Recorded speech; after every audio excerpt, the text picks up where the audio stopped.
تین چیزیں انسان کو اپنے رب سے دور کر دیتی ہیں۔ سب سے پہلی چیز، کوئی بھی چھوٹی موٹی نیکی کی اور اس کو سمجھ لینا کہ بہت زیادہ نیکی کر لی میں نے، اور پھر نیکی کرنا چھوڑ دے، یا پھر اس اپنی نیکی کو لے کر دوسروں کی نیکیوں سے زیادہ سمجھنے لگ جائے۔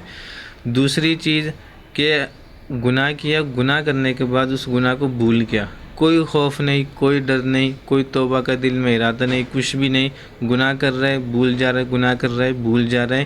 یہ حرکت بھی انسان کو اس کے رب سے بہت زیادہ دور کر دیتی ہے۔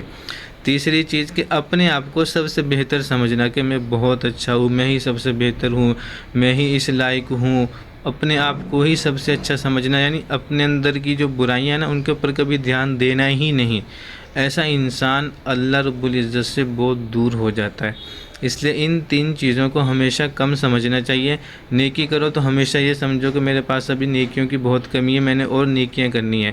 گناہ ہو گیا تو گناہ کے بعد فوراً توبہ کر لو، کیونکہ میرے سے گناہ ہوا ہے، مجھے ڈر لگ رہا ہے کہ کہیں میری توبہ سے پہلے موت نہ ہو جائے، تو اس لیے گناہ ہو گیا یا کر لیا تو فوراً اس کی توبہ کر لو۔ تیسری چیز، اپنے آپ کو ہمیشہ چھوٹا سمجھو کہ بڑا تو اللہ رب العزت ہے، اللہ رب العزت کی ذات بڑی ہے، رب بڑا ہے، ہم تو سب چھوٹے ہیں، حقیر فقیر، ہمارے پاس کچھ بھی نہیں ہے، ہم تو چند دن کے مہمان ہیں اس دنیا میں، پھر ہم نے چلے جانا ہے۔ تو اس لیے اپنے آپ کو چھوٹا سمجھ کے جو رہتا ہے اس دھرتی پہ، تو اس کو رب عزت سے نوازتا ہے اور اس کو لوگوں کے اندر عزت بخشتا ہے۔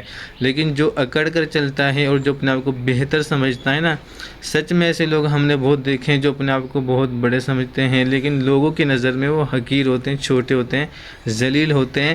ایسے لوگوں کو نا لوگ پیٹھ پیچھے گالیاں دیتے ہیں۔ تو اس لیے اپنے آپ کو عاجز بن کے رہو، جھکو کسی کے سامنے نہیں، صرف رب کے سامنے جھکو، لیکن اپنے آپ کو چھوٹا سمجھ کے زندگی گزارو۔